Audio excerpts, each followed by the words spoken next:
He leído muchas versiones de la Biblia en el púlpito, pero nunca había leído esta antes.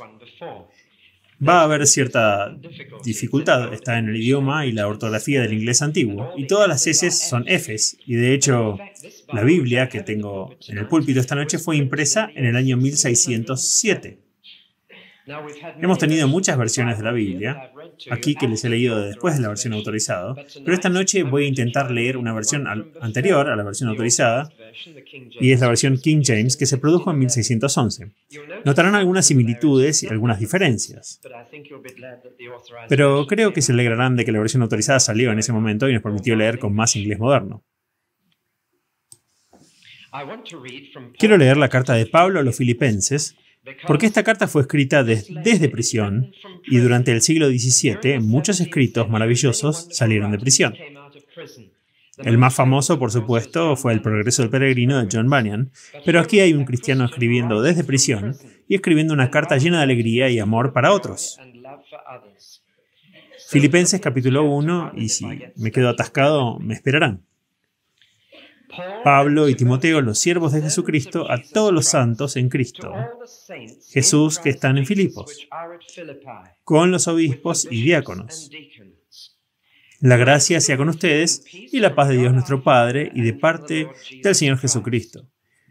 Doy gracias a Dios por tenerlos en perfecta memoria, siempre en todas mis oraciones, por todos, orando con alegría por la comunión que tenéis en el Evangelio desde el primer día hasta ahora.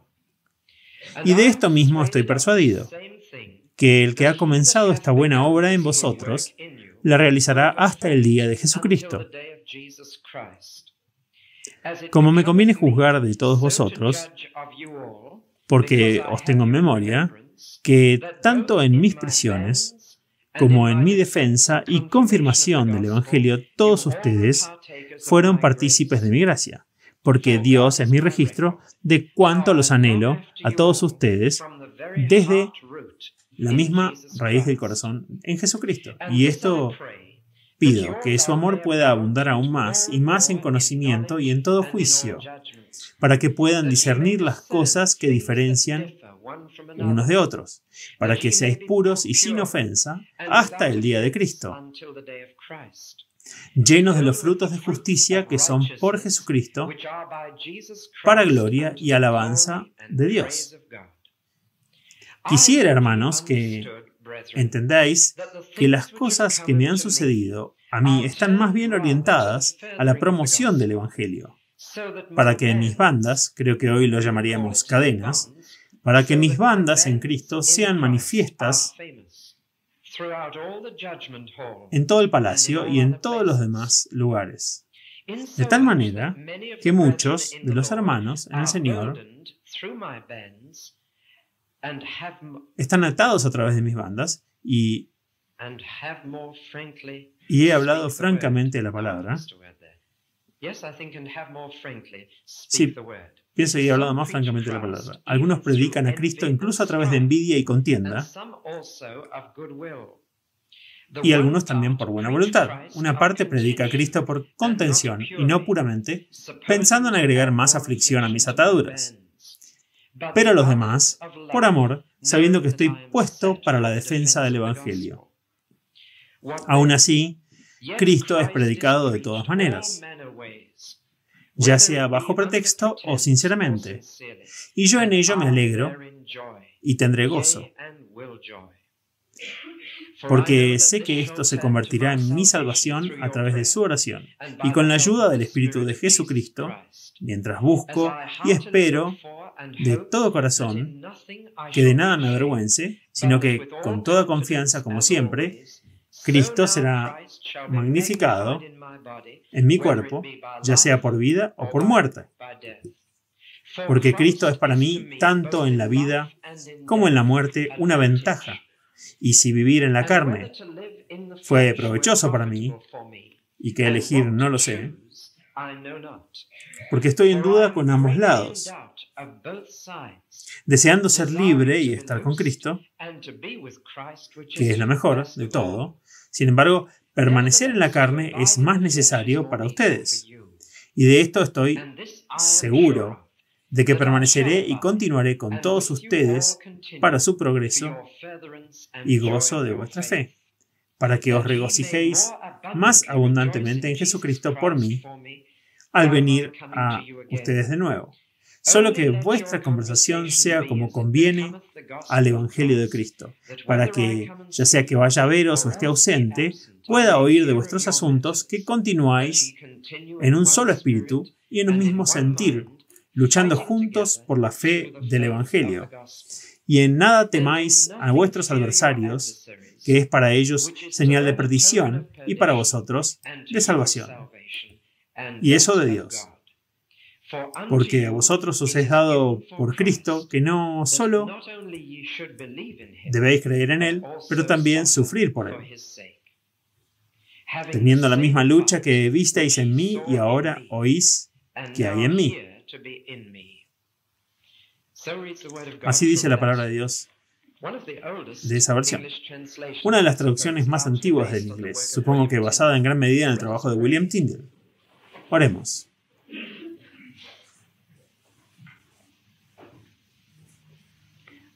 Padre nuestro, oramos para que cada uno de nosotros podamos aprender algo en esta tarde, que nos ayudará a ser mejores cristianos. Oramos para que si hay algunos que aún no son cristianos y que sinceramente quisieran serlo y sienten la necesidad de un Salvador, ellos también puedan dar un paso más hacia Él y puedan sentir que ha sido bueno estar aquí. Lo pedimos en su nombre y por su bien. Amén.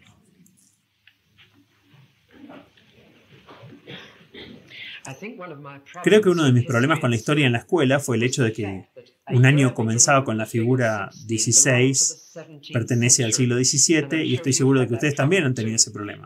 Déjenme aclarar que por siglo XVII me refiero a 1600, desde 1600 a 1700. En otras palabras, todos los acontecimientos que comienzan con 16. Y la gran diferencia entre 1600 y 1700 es esta. Y esta es su importancia para nosotros. En 1600 no se nos habría permitido reunirnos aquí esta noche para adorar como lo estamos haciendo.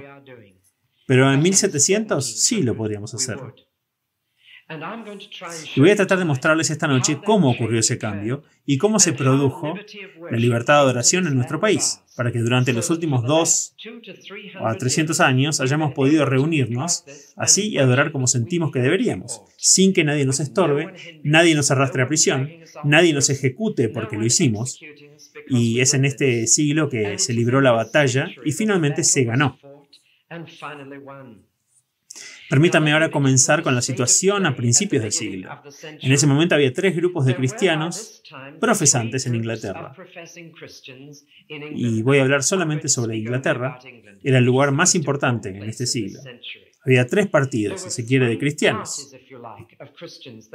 No había católicos romanos oficialmente. Habían sido prohibidos por la ley. Si estaban allí, eran simpatizantes secretos. Pero oficialmente no eran romanos. Había 2 grupos dentro de la iglesia en Inglaterra y uno fuera de ella. Los 2 grupos de la iglesia de Inglaterra los llamamos anglicanos y puritanos. Los anglicanos aceptaron lo que la reina Elizabeth prácticamente resolvió como una especie de compromiso, una mezcla de cosas que solían hacer los romanos y las cosas que hicieron los reformadores. Y la mezcla anglicana, no usaré la palabra modelo esta noche, déjenme usar solo la mezcla anglicana, fue seguida por muchas personas en este país, particularmente por aquellos que lamentaron algo de la Reforma. Pero dentro de la Iglesia de Inglaterra había otro grupo de personas representadas por Richard Baxter, cuyo himno acabamos de cantar, que fueron llamados puritanos, porque deseaban ver una iglesia de Inglaterra mucho más pura. Querían abolir las vestimentas, querían abolir los crucifijos, querían abolir las velas. Querían la adoración simple y pura. Y sobre todo, en lugar de que la adoración estuviera en el centro, querían que la palabra de Dios estuviera en el centro. Y eran tremendos lectores de la Biblia. Lo hacían en sus propios hogares como familias, lo hacían en privado como individuos, pero sobre todo querían ver en la iglesia un estudio bíblico regular y consistente. Richard Baxter es un buen ejemplo. No solo les dio 2 o 3 horas de estudio bíblico los domingos, sino que fue de casa en casa y les daba a cada familia 20 minutos de estudio bíblico en su casa. Y él caminaba por la calle, entrando y saliendo de casa en casa, simplemente dándoles estudios bíblicos. Ese es el secreto de su efecto en Kidderminster. Así que aquí tenemos a los anglicanos y a los puritanos. Los anglicanos todavía usan muchos de los ritos y ceremonias que se habían utilizado durante siglos, y los puritanos los querían hacer más simple. Querían hacerlo tan simple como era en Ginebra o Escocia y hacer que la Iglesia de Inglaterra fuera tan simple como la Iglesia de Escocia. Fuera de la Iglesia de Inglaterra había un tercer grupo, lo llamamos independientes, porque querían ser independientes de la Iglesia. Se los llamaba separatistas porque se separaron de la Iglesia. Se les llamaba brownistas porque un hombre llamado Brown era un gran líder entre ellos. Y sobre todo se los llamaba congregacionalistas porque creían que cada congregación debería obtener sus propios asuntos bajo el Señor. Esta era la situación entonces. Y de los congregacionistas, a principios del siglo, John Milton sería un buen ejemplo de ello. Los congregacionalistas o independientes, como lo llamaban, rechazaron la idea de una iglesia nacional, de una iglesia estatal, y su lema era reforma sin legislar. En otras palabras, no vamos a esperar hasta que cambien el parlamento, cambien la iglesia que vamos a formar. Seguiremos adelante y viviremos según la Biblia en nuestra congregación local. Por supuesto, muchos de ellos pagaron con ello con sus vidas. Greenwood y Barrow fueron dos de ellos, que pagaron por eso con sus vidas. Pero ese grupo creció. Ahora voy a mirar el reinado de cada rey o reina en Inglaterra durante este siglo y preguntar qué pasó en Inglaterra durante este siglo. Y lo curioso es que la mayor parte sucedió en Buckinghamshire y gran parte o mucho sucedió en Chiltern Hills. Y después de que haya hablado esta noche, creo que puede haber uno o dos de ustedes a quienes les gustaría subirse a un auto y hacer un recorrido por el condado para ver las cosas de las que voy a hablar. Ahora puede interesarles ya que es en su propia localidad. El primer rey es James VI. Ya había sido rey de Escocia como James VI, pero ahora vino al sur y se convirtió en rey de Inglaterra y de Escocia y cambió de James VI a James I. Ahora tenía dos ideas desde el principio, de las cuales no había hablado públicamente. Una era que creía en el derecho divino de los reyes a gobernar la religión, y la segunda era que creía en el derecho divino de los obispos a gobernar la iglesia. Se mantuvo muy oscuro sobre esto al norte de la frontera, en Escocia, y todavía uno se tiene que mantener bastante silencioso sobre ambas cosas al norte de la frontera. Y los escoceses fueron engañados, y este personaje bastante astuto que podía cambiar de opinión de la noche a la mañana, aparentemente, engañó a los escoceses haciéndoles pensar que sería un buen rey. Y cuando llegó al sur, los ingleses pensaron que seguiría la línea puritana y que purificaría la iglesia de Inglaterra muy rápidamente. Se llevaron una gran sorpresa.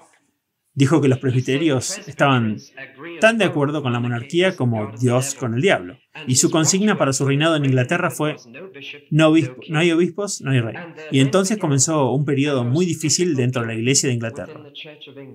James ciertamente se puso muy fuertemente del lado de los anglicanos y no escuchó el gobierno de los órganos representativos de los creyentes. El rey debería gobernar la iglesia y el obispo debería gobernar la iglesia. Y tenían un muy buen arzobispo para ayudarlo en eso. Para hacer esto, en el año 1604, 3 años antes de que se imprimiera esta Biblia, convocó una conferencia de los principales cristianos de este país en Hampton Court, el palacio donde se encontraba el laberinto que está arriba abajo desde aquí. Y en Hampton Court, James ridiculizó, insultó y se rió de los puritanos. Dijo: son aguafiestas, no les gustan los deportes los domingos, ¿no? Haré leyes que digan que está perfectamente bien tener deportes y entretenimiento los domingos. Y él se burló así, y lo que pasaron en ese lugar fue un ridículo. Y no era asunto de nadie, tenemos un relato de ello, pero había un hombre puritano allí, llamado Reynolds. Era un famoso profesor de Oxford y era un caballero santo y cortés. Y todas estas burlas y todas estas risas no lo molestaron en lo más mínimo. Simplemente se mantuvo firme. Cuando a James se le acababan las invectivas, este hombre, el Dr. Reynolds, dijo: Su Majestad, tengo una sugerencia. Ya es hora de que tengamos una nueva Biblia en inglés. Esta sugerencia fue aceptada casi para sorpresa del rey James, y desde la conferencia de Hampton Court, durante 7 años, la gente trabajó duro en esta Biblia. Y tuvimos, ni siquiera la tengo aquí, estoy seguro de que algunos de ustedes sí tuvimos la versión de King James. No porque él inició la idea o porque la hizo, sino porque resultó ser rey en ese momento, y al finalizar se le presentó lo que llamamos la versión autorizada.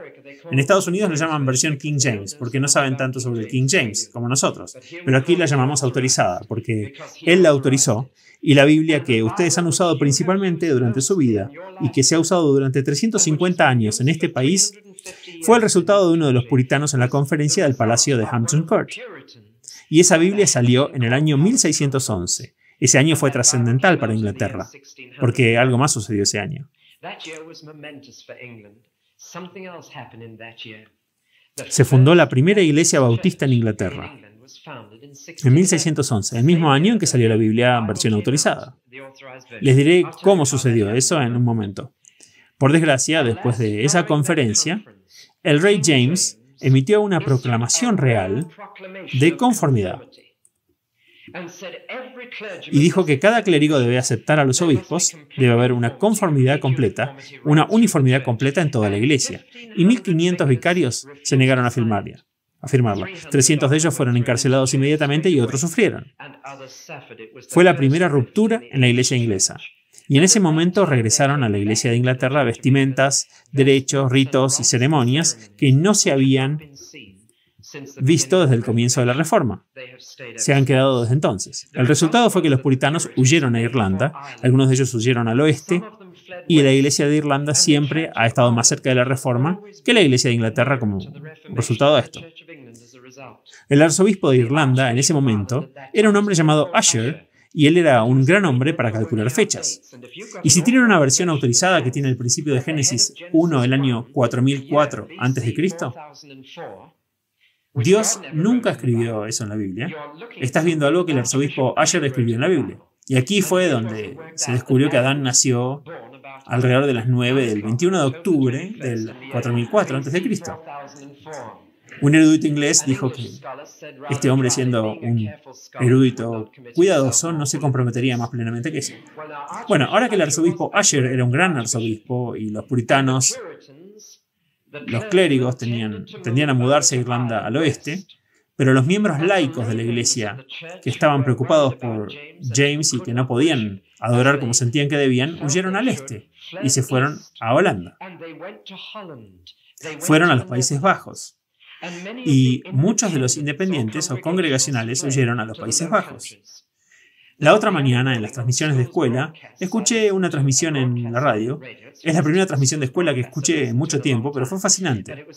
Fue una versión dramatizada de algo que sucedió en una parte del país que yo he visto con frecuencia.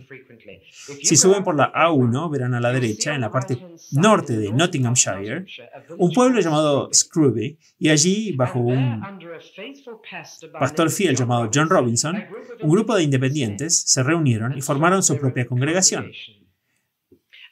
Por desgracia, esto trajo a los magistrados y los amenazaron con todo tipo de cosas si persistían en reunirse.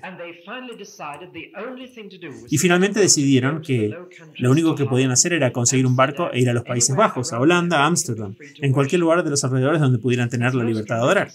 La historia más dramática es la de cómo consiguieron el barco. Consiguieron que un barco holandés los encontrara en alta mar frente a Lincolnshire, cerca de Boston. Partieron de Boston Stamp y tenían 2 barcos, uno con los hombres adentro y el otro con las mujeres. Y los niños adentro, y no se juntaron para que la policía local o los magistrados no los vieran. Y los 2 barcos salieron. La tragedia es que el barco con las mujeres y los niños se quedó atascado en el barro. Los hombres alcanzaron el barco holandés, pero luego vieron que en la orilla venían tropas británicas que comenzaron a disparar contra el barco holandés. Y el barco tuvo que alejarse y los hombres vieron a sus esposas e hijos abandonados en el barco y se preguntaron qué pasaría. Afortunadamente, 1 o 2 años después, las esposas y los hijos pudieron salir y encontrarse con ellos en Holanda, pero allí se encontraron libres para adorar a Dios como quisieran. Ahora, bajo James, algunos fueron a Irlanda, otros fueron a Holanda, pero en Inglaterra había que conformarse. Ahora, algo sucedió allá en Ámsterdam un grupo de cristianos comenzó a estudiar la cuestión del bautismo. Hasta ahora todos los reformadores, como hemos visto, practicaban el bautismo infantil como se había practicado durante siglos. Pero en Ámsterdam, un grupo bajo un hombre llamado Thomas Helwys comenzaron a analizar esto y llegaron a la conclusión de que el bautismo debería ser solo para creyentes. Que eso diría más claramente que cualquier otra cosa que pudiera decir que la iglesia estaba compuesta de creyentes solamente. Por supuesto, no tenían a nadie que los ayudara a bautizarlos. Entonces se juntaron dos y uno dijo, bueno, yo te bautizo a ti y tú me bautizas a mí. Y esto hicieron. Luego, como no encontraban trabajo, decidieron arriesgarse a volver a Londres. Y en 1611 regresaron y en Spitalfields, en Londres, se formó la primera iglesia bautista de Inglaterra. Muy pronto tuvieron la atención de las autoridades y sufrieron por ello. Unos años más tarde, un grupo de independientes reunidos en los Países Bajos, que se quedaban allá, se habían quedado ahí, decidieron que era simplemente impracticable quedarse en Europa. No los entendían. No podían encontrar trabajo, se morían de hambre y decidieron hacer algo tremendo. Decidieron regresar a Inglaterra para hacerse con un barco e ir al Nuevo Mundo y tratar de construir en América un mundo libre, donde la gente pudiera adorar sin que el Estado les dijera cómo debían hacerlo. Regresaron a Inglaterra y persuadieron al dueño del Mayflower para que lo sacara. Y lo llamaron los Padres Peregrinos. Y se pueden ver restos de ese barco en un granero en Jordans, en Buckinghamshire. Y es casi seguro que esas maderas con las letras del Mayflower vienen del barco que llevó a los Padres Peregrinos en 1620 desde Plymouth a Nueva Inglaterra, al Nuevo Mundo, donde desembarcaron en Plymouth en diciembre de 1620. Pero qué dura experiencia les esperaba allí.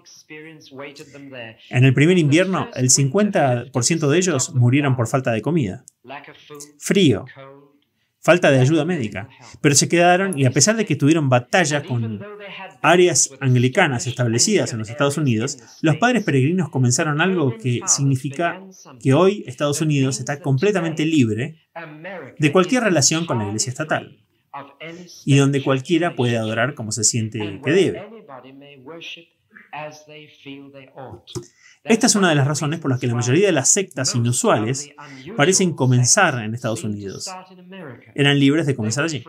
Y muchas de las sectas y cultos que vinieron a nosotros comenzaron allí. Ese era el riesgo que corrían, pero preferían correr el riesgo de eso y tener libertad religiosa que intentar acabar usando la fuerza del Parlamento, lo que no encajaba tanto con las ideas religiosas del gobierno. Suficiente del reinado de James I.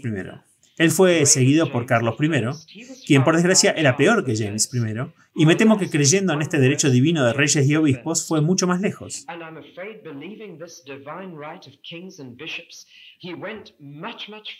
Puso puritanos en prisión, los ató en el pilar, les cortó las orejas, les cortó la nariz, y todo esto estaba sucediendo durante el reinado de Carlos.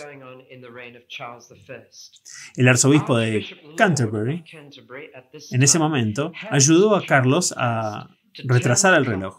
La mesa de la comunión en la iglesia parroquial ahora se llamó nuevamente el altar, y ahora a la gente se le dijo que se inclinara ante él. El Parlamento objetó, así que Carlos I al principio simplemente prescindió del Parlamento durante 11 años. ¿Se imaginan a un rey o una reina hoy haciendo eso? Puedo imaginar un parlamento prescindiendo del rey o la reina durante 11 años, pero no puedo imaginarme un rey o una reina diciendo no más parlamento.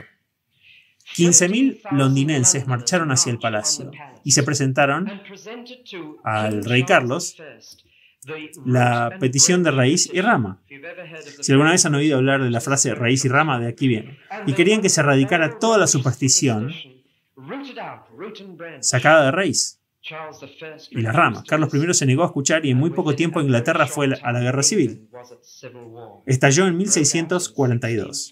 El Parlamento estaba luchando contra el rey y era una cuestión religiosa, y en general los anglicanos lucharon con el rey y los puritanos lucharon con el Parlamento.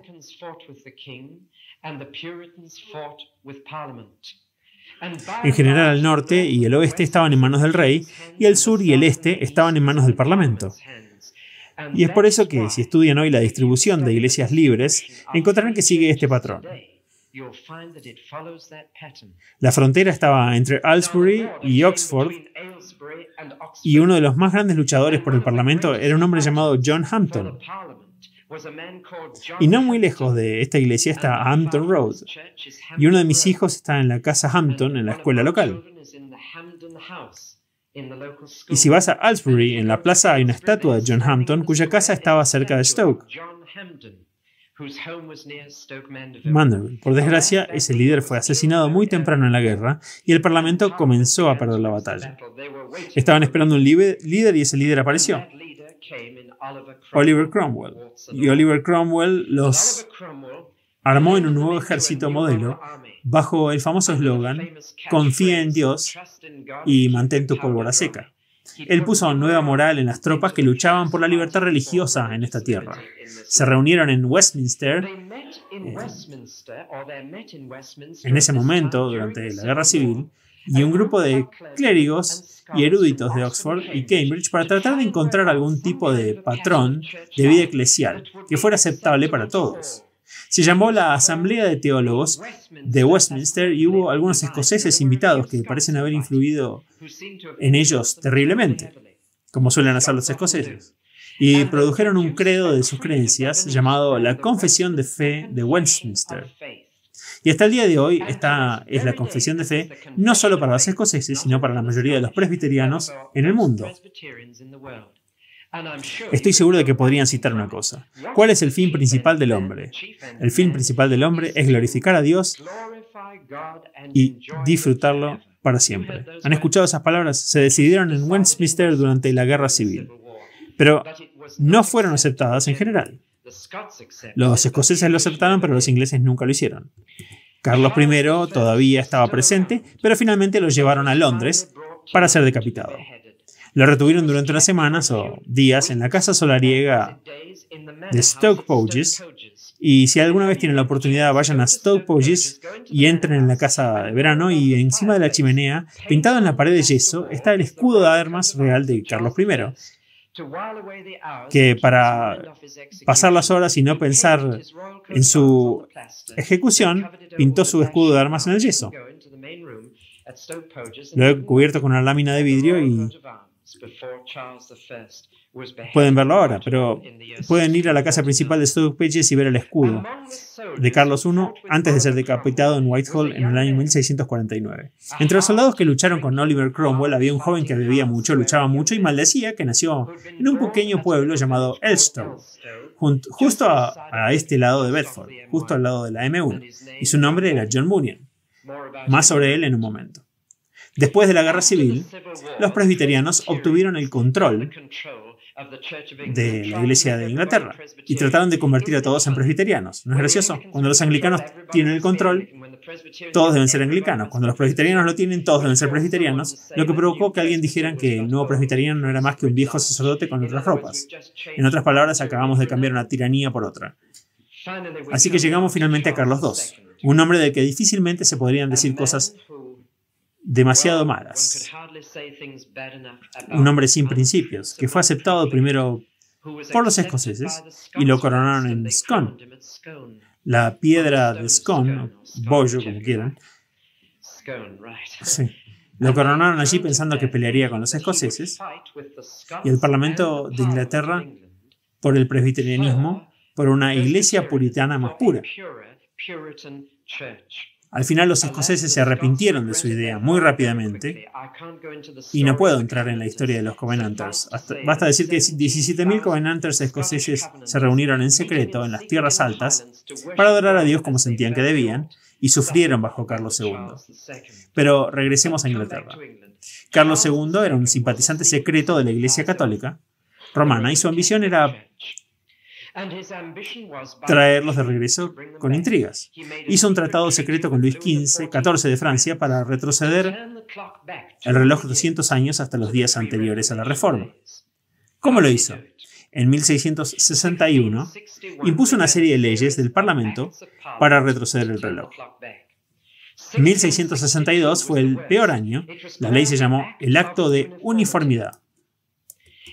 No era romano, todavía, pero era anglicano, y Carlos II y el Parlamento decían, todos deben ser esto. Fue en ese año 1662 que casi 2.000 clérigos dejaron sus vidas y se fueron a lo desconocido, sin hogar, sin trabajo, ni nada más porque se negaron a ajustarse al acto de uniformidad. Y el idioma inglés apareció, en el idioma inglés, una nueva palabra, inconformista. Y esa palabra era una palabra criminal al principio. Y los inconformistas corrían tremendos riesgos. Y uno de los que acudieron en ese momento fue el querido viejo Richard Baxter. 2.000 clérigos estaban en las calles después de esa ley de uniformidad. En 1665 aprobó otra ley porque estos clérigos regresaban en secreto para celebrar reuniones con sus viejos devotos. Entonces el Parlamento aprobó una ley en la que a ningún clérigo se le permitía estar a 5 millas de su antigua iglesia. Se llamó la ley de las 5 millas. Hay algo interesante. Si vas a Wendover por la A413, de este lado de Wendover verán la iglesia bautista en el lado derecho de la carretera. Y son unos buenos 5 minutos a pie de este lado del pueblo. Es posible que se hayan preguntado por qué construir una iglesia fuera de un pueblo. La respuesta es muy simple. En 1662 el vicario de Aylesbury fue expulsado porque se negó a conformar. Siguió regresando a Aylesbury y manteniendo reuniones en cocinas y jardines y en cualquier lugar que pudiera. Pero luego salió la ley de las 5 millas. ¿Y saben lo que hizo? Se paró en medio de Aylesbury y comenzó caminando 5 millas. Y caminó. Y 5 millas lo llevaron a un campo.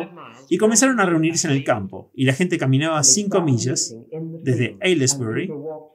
Y levantaron un lugar de culto que ahora es la iglesia bautista de Wendover. Y está exactamente a 5 millas.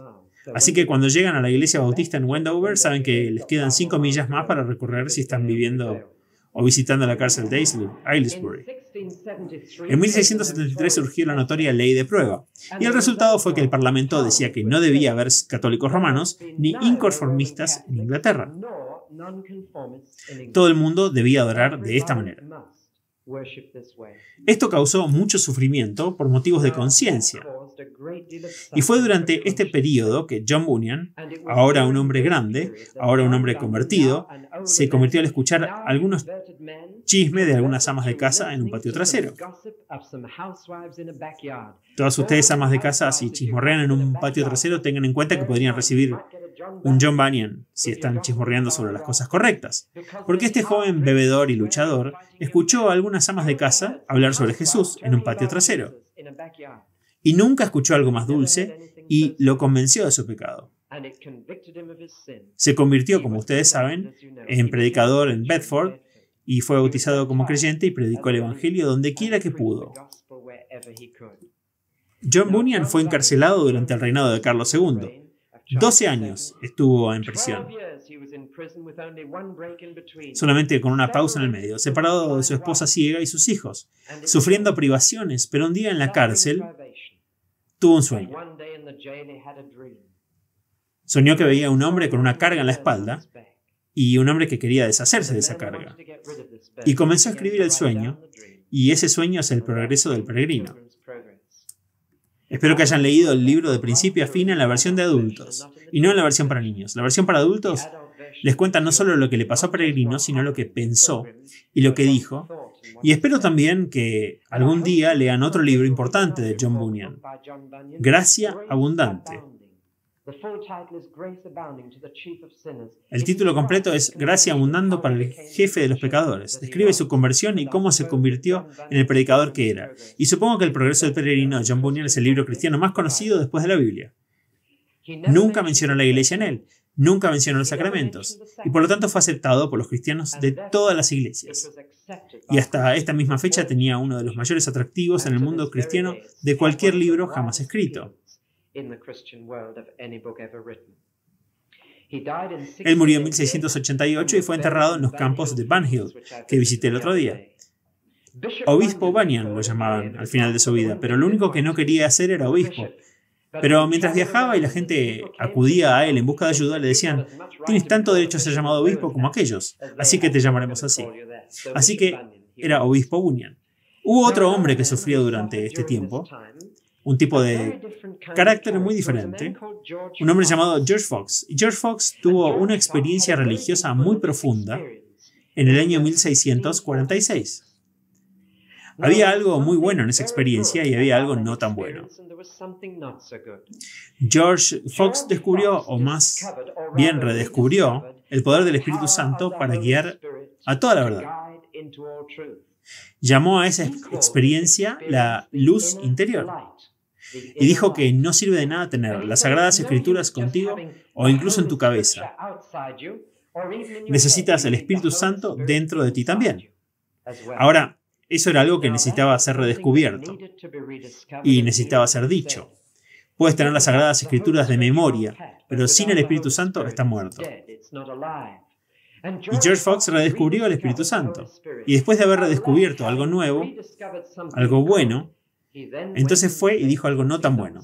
Fue un paso más allá y dijo que la palabra segura de profecía que necesitamos hoy no son las Escrituras, sino solo el Espíritu Santo. Y de esa declaración ha surgido la mayor debilidad del movimiento que siguió a este hombre. Este hombre reunió a su alrededor un grupo de personas de perspectiva similar a quienes llamaron la Sociedad de Amigos. Otras personas los apodaban cuáqueros porque temblaban ante Dios en sus reuniones. Pero él lo llamó Sociedad de Amigos y esta ha sido su fuerza y su debilidad desde entonces. Su fortaleza es que creen que Dios puede hablar internamente a través del Espíritu Santo. Su debilidad es que rechazan los sacramentos que el Señor Jesús quiso que tuviéramos, porque son externos y también tienden a ignorar las Sagradas Escrituras y dependen completamente de pensamientos internos. Y esto es una debilidad. Pero sin embargo, George Fox fue encarcelado por decir eso. Incidentalmente, y debido a su heterodoxia, sufrió mucho, y en un momento hubo 4.000 cuáqueros en prisión durante el reinado de Carlos II. Si pueden imaginar qué proporción era esa, pueden entender sus sufrimientos. Especialmente si consideran que en prisión no recibías comida a menos que tus amigos te la trajeran. Y si encarcelas a todos los cuáqueros, no habrá nadie que les lleve comida. Un joven aristócrata dijo que nunca tendremos libertad en Inglaterra para adorar como deberíamos. Debemos ir al Nuevo Mundo. Y su nombre fue William Penn. Y William Penn yace enterrado a menos de 1 milla de este lugar, con su familia, en el pequeño y tranquilo cementerio de la casa de reuniones de Jordan. Pero William Penn salió al Nuevo Mundo y avanzó más allá de las fronteras de las colonias en la costa este y dijo: vamos a hacer un estado de libertad religiosa. Y se conoció como Pensilvania, la colonia de William Penn, donde podían ser libres para adorar y seguir la luz interior del Espíritu Santo. Cruzó el Atlántico 3 o 4 veces, pero finalmente murió aquí y fue enterrado en Jordan. Viene ahora el próximo reinado. Jaime II, un católico romano declarado, que no de manera sutil como Carlos II, sino que de una manera completamente abierta, dijo: los voy a llevar de regreso a Roma aunque eso me mate. Y para hacer esto usó al notorio juez George Jeffreys, un juez en Park Gerrard's Cross, y el juez Jeffreys, con sus actos infames, y si alguna vez un hombre ha pasado a la historia como un hombre brutal, seguramente es el del juez Jeffreys. Él fue la mano derecha de James II en esto. Fue demasiado para Inglaterra. Y como resultado de un levantamiento popular contra el rey, James II tuvo que huir. Finalmente tenemos a estos extraños reyes llamados William y Mary, y todos parecemos llamarlos Rey William y Mary. Pero William y Mary vinieron al trono de Inglaterra juntos, y una nueva era de estabilidad y tolerancia comenzaron. Una era que marcó el patrón para el resto de la historia, en lo que respecta a la vida de la Iglesia, con una excepción. A los católicos romanos no se les permitió regresar en este reinado, y no se les permitió regresar por otros 100 años. Pero la tolerancia se extendió a otros. En 1689 los inconformes fueron reconocidos, al menos parcialmente, y las persecuciones comenzaron a cesar. Tengo aquí un libro escrito por Fox. Se llama El libro de los mártires de Fox. Era de lectura obligatoria para los niños los domingos en la época de mi bisabuelo. No sé si me atrevería a dárselo a mis hijos o tendría a la maestra de mis hijos detrás de mí por llenarles la mente con estas cosas. Es un relato horrible de los mártires. Mártires cristianos, desde la época del Nuevo Testamento hasta 1682. Y me temo que el autor esperaba que no fuera necesario escribir más historias de martirios después del libro de Mártires de Fox, y que la tolerancia ganada por ellos hacia finales de ese siglo sería duradera.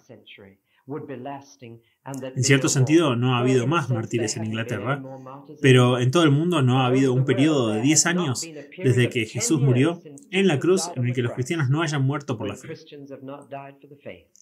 Y todavía continúa siempre en algún lugar del mundo. Sin embargo, en Inglaterra llegó la tolerancia y por primera vez los inconformistas pudieron levantar edificios de culto. Y al año siguiente se erigió la casa de reuniones de Jordan, de modo que eso data la tolerancia. Y si vas y miras la fecha en la casa de reuniones de Jordan, es cuestión de meses, después de la ley de tolerancia de William y Mary de 1689.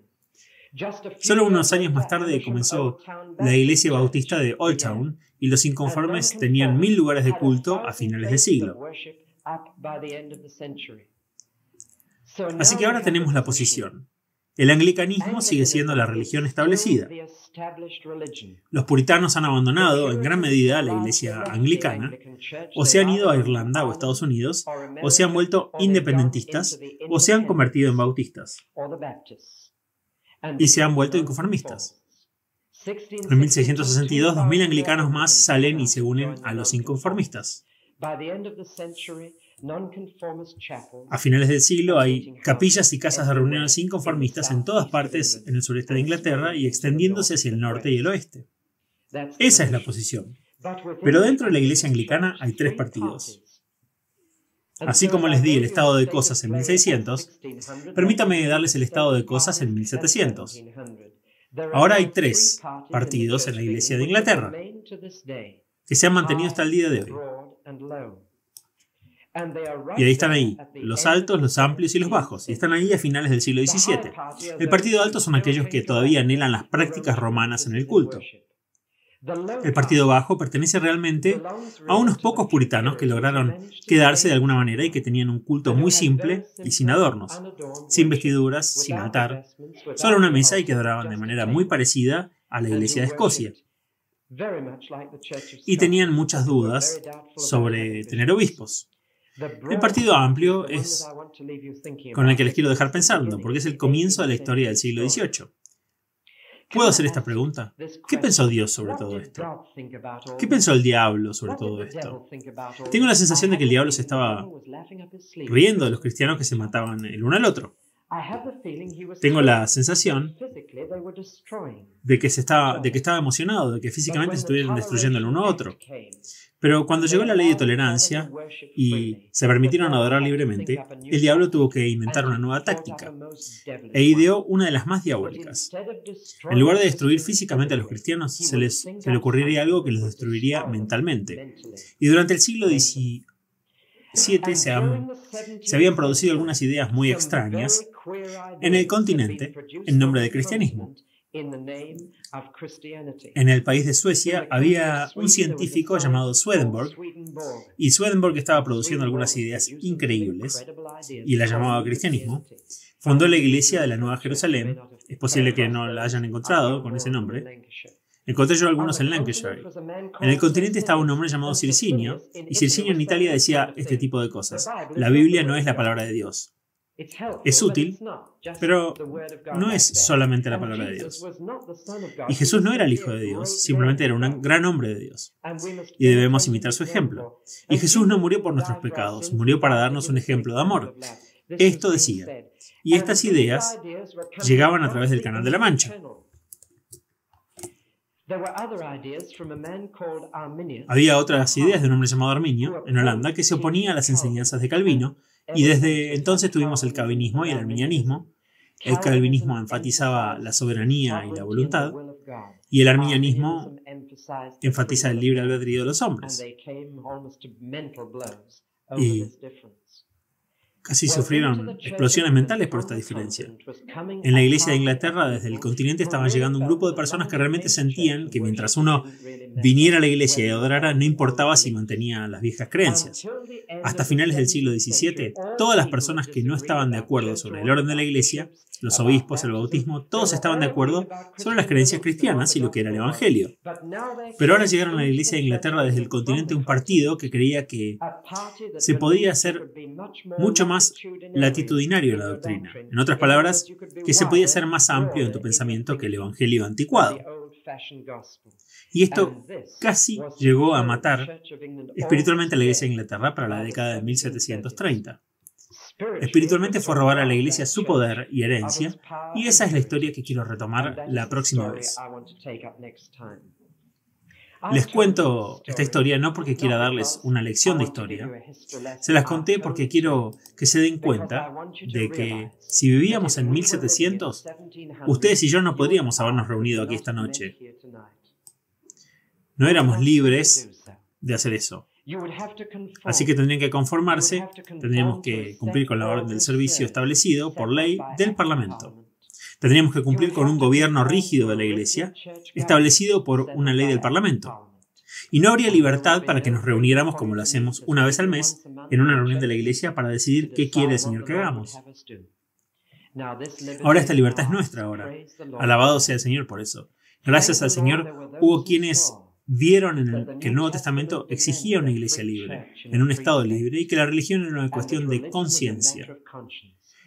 Para quienes llevaron esto al Nuevo Mundo, para quienes fueron al continente con esta idea, pero sobre todo para quienes se quedaron aquí y fueron a prisión y lucharon para que tú y yo podríamos venir a la iglesia bautista de Gold Hill el domingo por la noche y adorar a Dios mientras sentimos que nuestra conciencia nos lo dicta. Gracias a Dios por esa libertad. El precio de la libertad es la vigilancia eterna. Podríamos perder esa libertad nuevamente muy fácilmente. Otros ya la han perdido.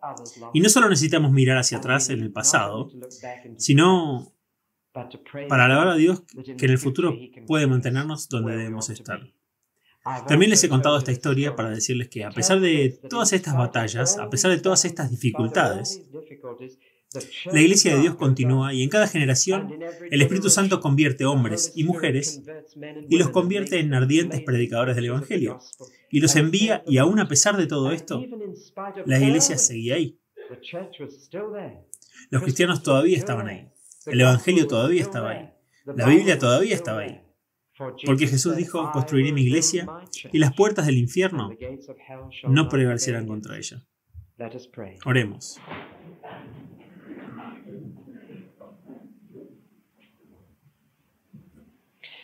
Este es el Dios que adoramos.